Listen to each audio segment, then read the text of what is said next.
नमस्कार दोस्तों, आप देख रहे हैं तहलका न्यूज 24। तहलका न्यूज 24 में आपका स्वागत है। नमस्कार, मैं मुकेश शेखावत। दोस्तों, आपको बताना चाहूँगा, मैं पहुंचा हूं ग्राम पंचायत खेड़ी तलवाना। आप मेरे सामने ऊपर देख सकते हैं, बैनर भी लगा हुआ है ग्राम पंचायत खेड़ी। मैं आपको बताना चाहूँगा, ग्राम पंचायत खेड़ी से जो सरपंच बने हैं, नए सरपंच पंकज हिंदू, उनसे जानना चाहूँगा वे पंकज के आगे हिंदू क्यों लगाते हैं। क्या हिंदू भाइयों को क्या संदेश देना चाहेंगे।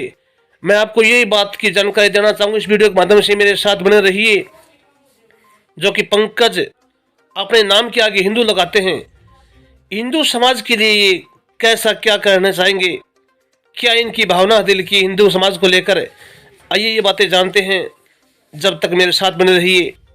चलकर अंदर की तरफ सरपंच जी वहाँ मौजूद हैं, इनसे जानेंगे कि हिंदू समाज के लिए इनके दिल की भावना कैसे कैसी है, क्या इनके दिल के विचार हैं। आइए मेरे साथ सरपंच जी से आपको रूबरू कराता हूँ। ये सब बातें जानने की कोशिश करते हैं। आइए चलते हैं अंदर की तरफ। हिंदू समाज के अंदर जब शादी का जिक्र आता है, पता नहीं कैसी कैसी गाड़ी मांग लेते हैं। सरपंच जी सुना होगा आपने भी। बिल्कुल जी, इस विषय में मैं आपको बताता हूँ। हाँ, बताना सही बात भी आप है। पता नहीं कितने महंगे महंगी गाड़ी लिए डिमांड करते हैं, कई कई लाखों रुपए की डिमांड करते हैं। मैं सरपंच जी जानना चाहूंगा कि सरपंच जी इसी विषय पर अपने हिंदू समाज को, अपने हिंदू भाइयों को कैसे क्या कहना चाहोगे। और तीसरा देखो, विशेषकर क्या है कि अपने ज्यादातर हिंदू समाज में एक विशेष तौर पे धर्म है राजपूत साता धर्म में जो होता है। तो राजपूत समाज में ज्यादातर ये इस कुप्रथा का प्रचार हो रहा है कि आज शादी है, कल को लड़की को तंग करते हैं, आज 11 लाख कुछ और ज्यादातर मैंने दिखाई भी दिया है। मैं विवाह शादियों में, हालांकि मैं मेरी शादी के अलावा आज तक किसी की शादी में भी नहीं गया। अच्छा सर। हाँ जी, उसका विशेष सबसे बड़ा कारण था उसका यही था कि कहीं भी जाते हैं शादी में तो वहां जाके आप देखना कि आज शादी में कोई मोटरसाइकिल लेके आया है, कोई गाड़ी लेके आया है, किसी ने पैसे लिए हैं, किसी ने एसी ली है। तो जिसने मेरी शादी देखी थी, जो मेरी शादी में सम्मिलित था, उनको पता है कि पंकज की शादी किस तरीके से। मैं खुद नहीं बताना चाहूंगा, समाज को पता है इस चीज का विशेष। और मैं निवेदन करना चाहता हूँ खासकर राजपूत समाज में जो लोग हैं उनसे, सातक धर्म में, कि आप ये जो कुप्रथा है इसका दुष्प्रचार मतलब करो, आप इसको बंद करो। क्योंकि आज समाज में, आज हम मान लो किसी से पैसा ले रहे हैं तो कल को हमें किसी से पैसा देना भी पड़ेगा। बिल्कुल सर, बिल्कुल ठीक है। तो अगर हमारी बहन बेटी को कोई इस तरीके से तंग करेगा पैसे के विषय में लेके, आसपास के क्षेत्र में भी आपको देखने को मिलता है, रोज रोज नए नए केस आते रहते हैं। तो विशेष रूप से अनुरोध करना चाहूंगा कि एक तो ये लगन में जो चिट्ठियां पड़ती है, लंबी लंबी लिस्ट हो जाती है कि आज 200 आइटम जी, 500 आइटम, तो इस तरीके की ये चिट्ठियां ना पढ़ के एक साफ और सुथरा संदेश पारित करो संपूर्ण समाज में कि ये दहेज जो है ये प्रथा बहुत ही बुरी है, उसकी बंद करना चाहिए।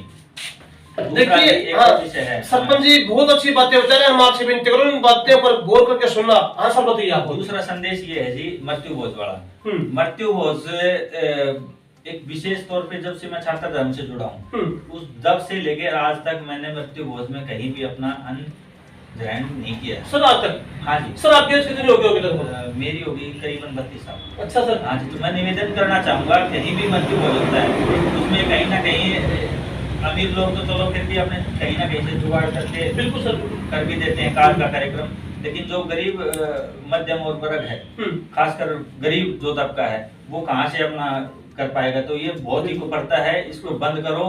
और बंद करके अगर आपके पास आप पैसा है तो उस पैसे को कहीं चाहे आप किसी विद्यालय के अंदर दो दान में, या किसी गौशाला में दो, या और नहीं तो लाइब्रेरी है उसमें लगा दो। तो मतलब इस पैसे का सदुपयोग करो। एक कुप्रथा है, धीरे धीरे राजस्थान में बंद होगी, लेकिन हरियाणा में विशेषकर कुछ इलाका है जिसमें चल रही है। बिल्कुल सर। तो मैं निवेदन करना चाहूंगा आसपास के क्षेत्रवासियों से भी कि जो मृत्यु भोज है वो सबसे बुरा है। आप अपना हरियाणा देसी कहावत भी है, आगे दुर्गा उड़ा इतना था मरियावड़ा का खा लेगा। बिल्कुल तो सही। वाह बहुत बुरी आदत है जी। तो मरियावड़ा का खाना तो सब लो सबसे बुरी बात है। तो इस दहेज प्रथा को खत्म करो। और एक और समस्या जो क्षेत्र में मेरे आसपास में देखने को मिली है, वो है गाय माता की। बिल्कुल आज के दिन सभी किसान भाई हैं, लगभग गांव से हम संबंध रखते हैं, किसान भाई हैं। तो एक ये जो खेती में जो गाय नुकसान करती है और फिर उनको लाठी डंडे जो पड़ रहे हैं, तो ये गाय आती कहाँ से, ये किसकी गाय है? ये सब हम सब की गाय हैं। तो मैं सहयोग से प्रार्थना करना चाहूँगा, आसपास के जो भी गाँव हैं उनसे सहयोग भी लेना चाहूँगा कि अगर ज़्यादा नहीं तो 2-3 घरों में गाय भी अगर गोद ले ली जाए। भाई ठीक है, गौ माता का अगर आप विस्तार रूप से जानना चाहते हो तो गौ माता का तो गोबर भी जिस घर में जिस मकान में है ना, वो भी समझ लो एक सरों के बराबर है।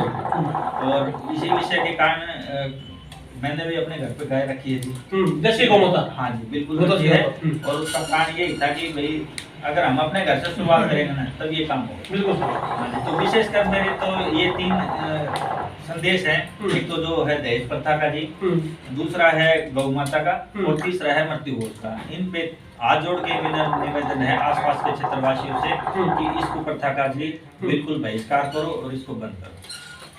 देखिए सरपंच जी ने बहुत अच्छे विचार रखे हैं दहेज प्रथा को लेकर। आज आप जगह जगह न्यूज भी देखते हैं, टीवी के अंदर भी, अखबार के अंदर भी, सोशल मीडिया के ऊपर भी बेटी को जला देते हैं दहेज के लालच में आकर, उसे जिंदा जला देते हैं दहेज के लालच में आकर। सरपंच जी ने बहुत अच्छे विचार रखे हैं।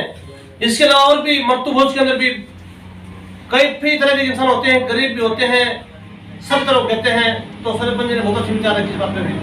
दूसरी बात सरपंच जी ने बताई गौ माता को लेकर। गौ माता हिंदू धर्म की पहला धर्म है ये, कि गौ माता से बढ़कर कोई धर्म नहीं है। सरपंच जी ने बहुत अच्छे विचार रखे हैं। और सरपंच जी ने साथ में ये बोला है कि गांव के अंदर काफी सारे पशु फिरते हैं, खेतों के अंदर जाते हैं, वे उनके लोग लाठी मारते हैं। फिर सर काफी गांव में ऐसा होता है, कई गांव के अंदर खाली मकान पड़े होते हैं, जो लोग उनको छोड़कर खेतों में बसते हैं, उन घरों में उनको बंद कर देते हैं और फिर वो बेचारी भूखी प्यासी वही मर जाती हैं। तो सर इस विषय में आप क्या कहोगे, या कोई गौशाला होनी चाहिए या कैसे क्या होना चाहिए? देखो गौशाला एक प्रयोग है, उस प्रयोग को हम लेके भी चल रहे हैं, लेकिन क्या है कि अकेले गौशाला से बात नहीं करेंगे। बिल्कुल सर, जब तक स्वयं हम किसी कार्य प्रणाली के अंदर नहीं घुसेंगे तब तक कोई भी कार्य संभव हो नहीं पाएगा। तो मैं विशेष तौर पे कहना चाहूँगा कि आसपास के अपने जो भी अड़ोसी पड़ोसी हैं जिनके घर पे जगह है थोड़ी बहुत, तो एक बार आप 1 साल तक अपने घर में गौ माता को बांध के फिर देखिए, फिर आपको अलग ही तरीके का, अगर आपको ये लगे कि हाँ मुझे फायदा हुआ है, चाहे वो किसी भी क्षेत्र में हो, शिक्षा के क्षेत्र में हो, किसी भी क्षेत्र में हो, तो आप एक बार बांध के देखिए।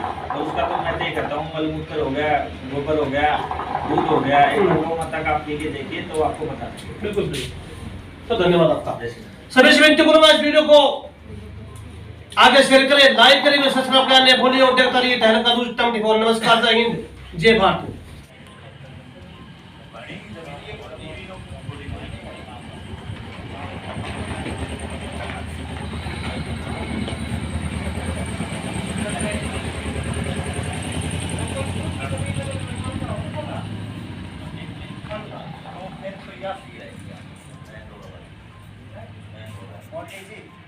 ये तो आश्रम स्टेडियम बस स्टैंड सहित मत तो ये